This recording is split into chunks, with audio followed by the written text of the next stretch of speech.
Welcome to the Emerging Minds Families Podcast. Hi, I'm Alicia Ranford and you are listening to an Emerging Minds Families podcast. Today we are talking about the difficult topic of childhood trauma and in particular the concept of relational trauma. Within this conversation today we will be touching on themes around abuse and neglect. And so please, if you feel this may cause you distress, perhaps give this episode a miss and join us next fortnight. Or you can find some resources for support in our show notes. Our guest today is Dan Moss.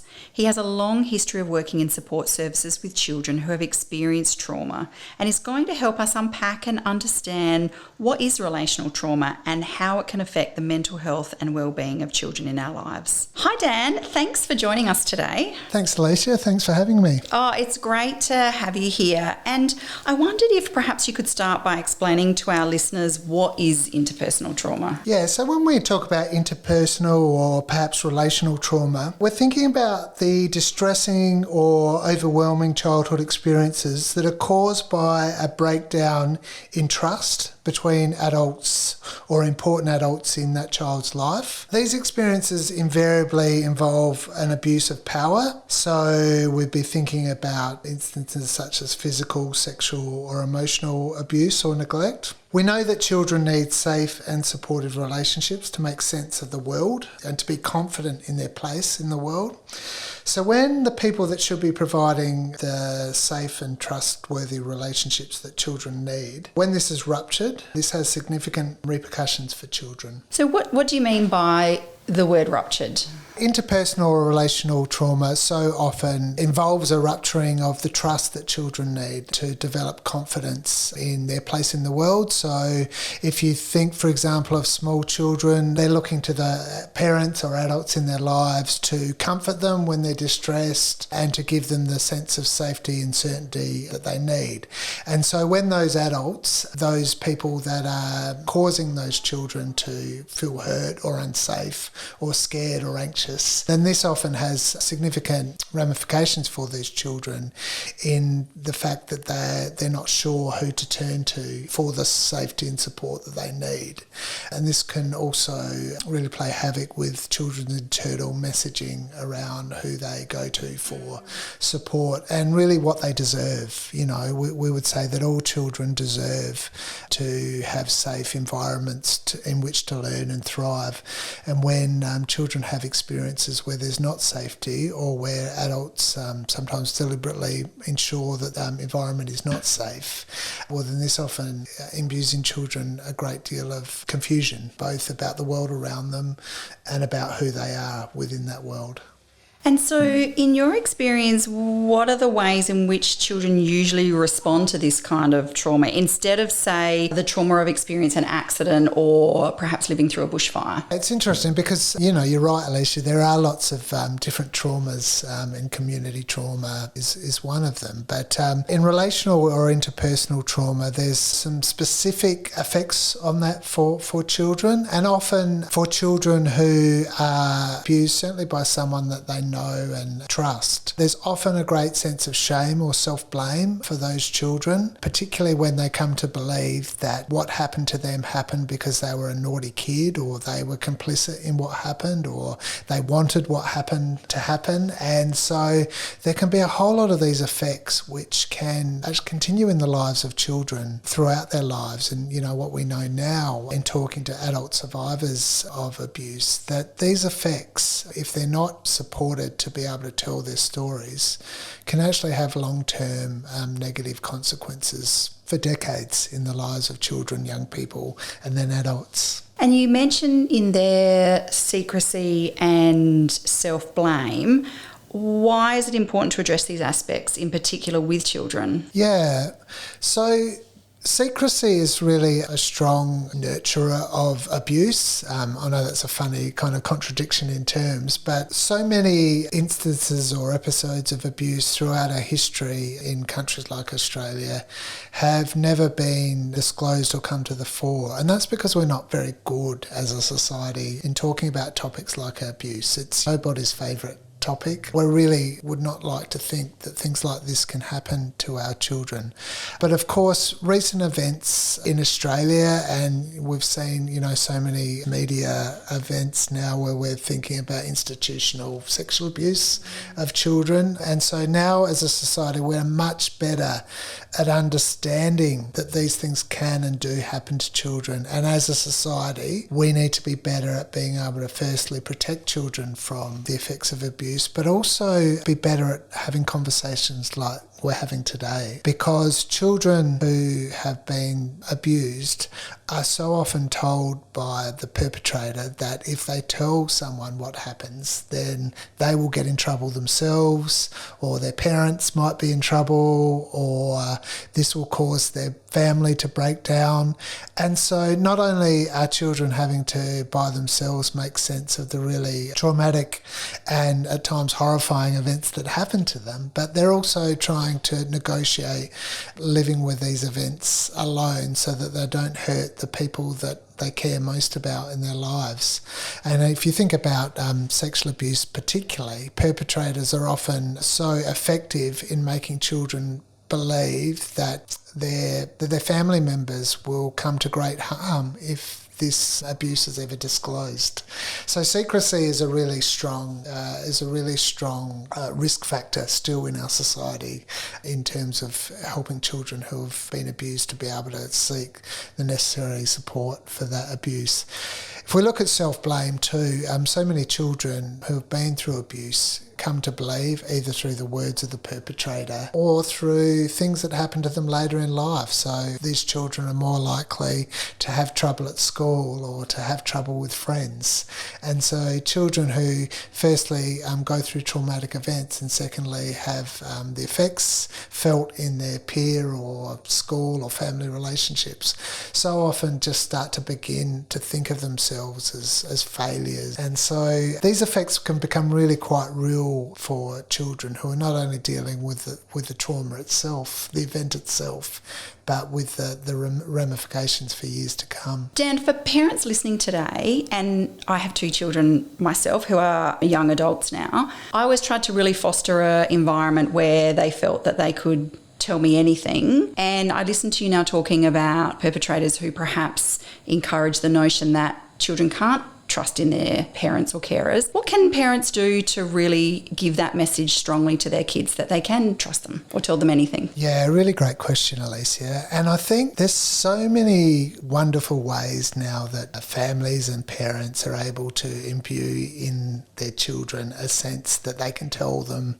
anything or discuss anything. I think if you go back a generation or 2 generations, children, you remember that old saying that children should be seen and not heard. There was a great sense that children shouldn't be involved in adult conversations, that children were not ready for those conversations. And so there was often a lot of hushed corridor conversations with adults where children were not allowed to be involved in that.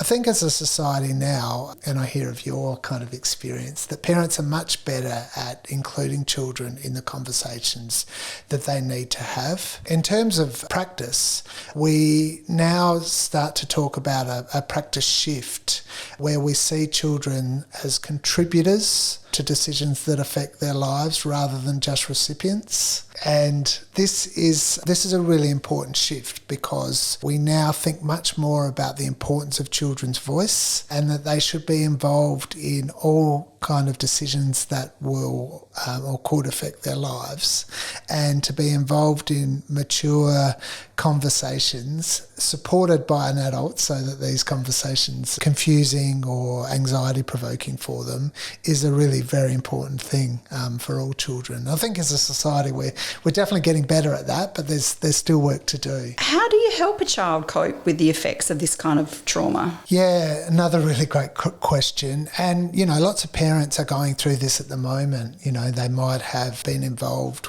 often the stepfather who's used violence or coercive control. A non-offending parent might be working to support their child who's been through sexual or emotional abuse. And this is obviously a highly anxiety-provoking experience for non-offending parents. And, in social services and practices, we see this so often where a parent just wants the best for their child but doesn't quite know how to go about supporting them. Research shows the absolute most important thing for a child who's been through an episode of interpersonal trauma is that their experience is believed and validated. And so where a parent can just listen to their child and be empathetic to the consequences of the traumatic action and can start to position that child as being believed and in no way being complicit in what happened to them, well, then that's the most powerful tool for recovery that a child can have. It doesn't mean that a parent needs to be an expert in trauma or to say exactly the right things on every occasion. It just needs that consistent, safe, nurturing environment for recovery to take place. Can this really personal kind of trauma affect the parent-child relationship? Absolutely. And there are, as I said before, there are often huge consequences for a child who's been through interpersonal trauma. There can be consequences for their behaviour, there can be consequences for their communication, there can be consequences in their mental health.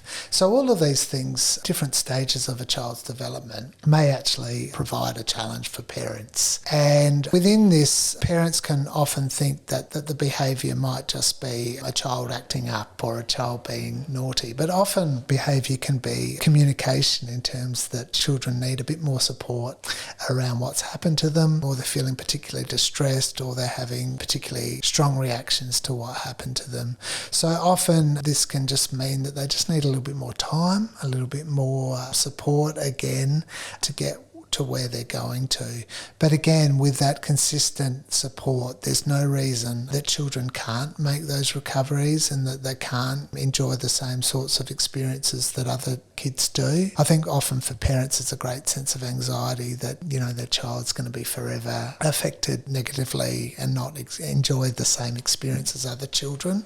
And that kind of anxiety can have them feeling kind of particularly heightened or particularly worried. And so I think it's really important just to remember that children, can recover from these events and certainly can and often do, most often do, go on to recover well and to live, really positive lives with positive experices. That's fantastic to hear you say that, Dan, because I think that would be, for anyone listening today whose children are perhaps going through this, that's a really hopeful message to hear, that kids really can go on to lead fantastic lives. One of the things that we hear from families is that they fear saying the wrong thing to their children when talking about abuse or perhaps potentially what might have happened to a child. What would you say for our listeners who perhaps are feeling that way themselves? This is a really natural reaction, isn't it? I think also it bears mentioning that children who have been through traumatic experiences often have demonstrated a real sense of resilience against the odds, against a kind of powerful adult in being able to do that. And so, when we're working with resilient children, it's not so much saying the wrong thing that will either help a child recover or not recover. It's the more consistent environment where a child's able to express what happened to them, able to tell their story, able to have the consistent support that they need. That's really what is most important. And again, this is borne out by research from adult survivors of trauma, who consistently say for them these were the most important things, either that they had or in some cases that they didn't have. The other thing is, children are never passive participants of trauma. We can often think that children just have things done to them. But, in my experience, children have so often found such innovative ways either to tell somebody or to keep younger siblings safe or to keep their mother safe sometimes. These are all stories that as they become generated, stories that children can tell about themselves. And really what these are stories of resilience, they're stories of connection, of courage, often of love. And, if these stories can be told by children, then they're a really great safeguard against shame or self-blame. It's really helping children to tell a new story about themselves, one where they weren't passive, one where they just didn't kind of let someone do scary stuff to them, where they, found a way through that. They found a way to tell somebody. And once I think parents are able to share in these conversations with children, it may be that initially a kind of a therapist or a support person is needed to kind of start to safely tell these stories. But once children are able to tell these stories, well, then this provides a new opportunity for meaning making. So rather than children seeing themselves as losers or weird or their fault, they start to be able to have a whole new story open up to them, which provides much more positive interpretations of what has happened. And that real strength of character that they've shown to survive during these circumstances. Yeah, absolutely, Alicia. And, these stories don't come to the fore unless parents and important adults and teachers and practitioners are able to kind of ask children questions. And, I'm not saying that we ask these children these questions, without a great deal of care and deliberation and thinking about what's the right time. But where we are able to ask these children questions about their experiences in ways that open up new areas of thought or meaning making, then you're right. They are absolutely more able to think about the strength of character that they've shown to get through a really quite emotionally, physically or sexually abusive situation. You mentioned other trusted adults like teachers and I think you mentioned family friends, but what role can a child's village or community play in supporting them when they've experienced some trauma like this? Yeah, it's a really great question. And what we find is that where you can build a team around the child, where all of the adults, whether they be a non-offending parent or a cousin or an uncle or a teacher or a social worker, where they're all guided by the same consistent messages about, as you said, that child's strength of character or ways that child finds to kind of protect themselves, where they all know about these stories and can keep reinforcing them, then that provides that village, as you said, around a child which is totally safe, consistent and nurturing and counters those kind of voices of self-blame or shame or secrecy that child may carry with them. Often I think that what can be tricky for some parents, what they say is that they have this team, but they have a couple of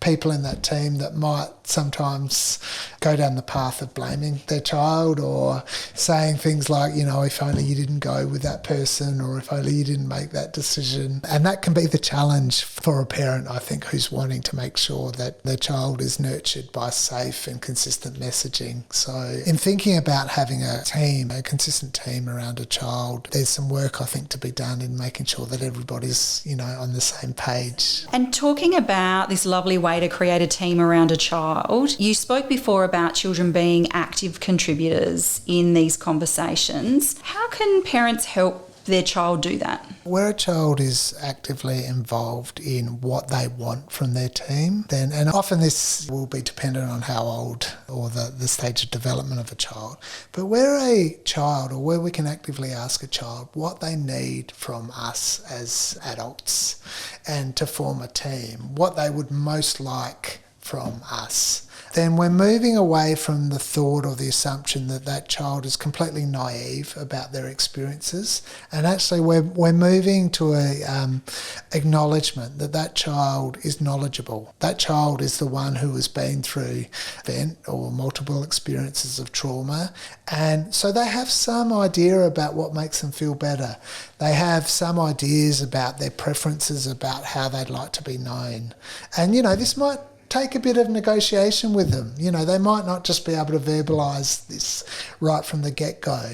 But where we have a team of adults who are really interested in what a child thinks, about almost making a child a co-researcher in all of those things that make them happier or feel safer or more confident. And often these processes can take a long time and require a bit of patience and repeat efforts. But where we're able to do this with children, well, then we're positioning them in a much different way to the way that the perpetrator of abuse positioned them. We're positioning them in the way where their voice is the most important voice, where the adult accountability is to the child rather than the other way around. And all of the ways that we can do that as adults or parents, we make the opportunities for children to recover much more present and much more prevalent. And so any work that we can do in positioning a child's knowledge at the centre of that is really important. And how powerful for that child to really feel seen and heard after perhaps experiencing a situation where they didn't. Absolutely. And certainly there'll be the parents probably listening to this who have been in this situation or are in that situation in supporting a child. And it's really amazing, I think, at the innovative ways that parents are now helping children who have been through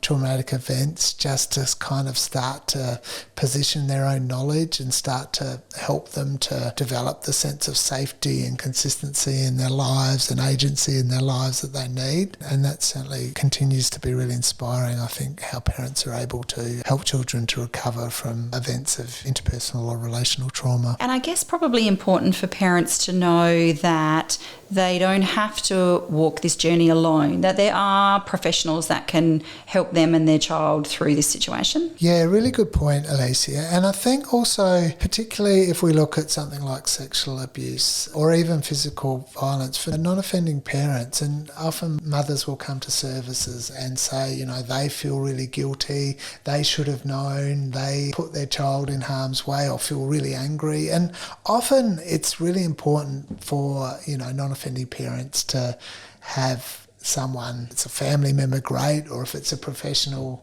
also great, whether they can just talk about thinking about their own emotions so that they can manage those emotions and get the right support for those emotions. Because without that, obviously they're not going to be as well placed as they possibly could to be able to support their child's recovery. And often there's all sorts of emotions that follow a really traumatic event, both for children and for adults. And just, as you say, making sure that children or parents are not alone in that recovery process is just so important. There are a whole lot of great services out there, and often people are really also lucky to have really supportive family members or friends. And I think you're absolutely right that this is so often a really important, you know, protective factor in families' recoveries from interpersonal trauma. For anyone listening today that is going through this experience, we will have more resources listed in our show notes. Dan, thank you for chatting with us about this today. It's never a nice topic to talk about because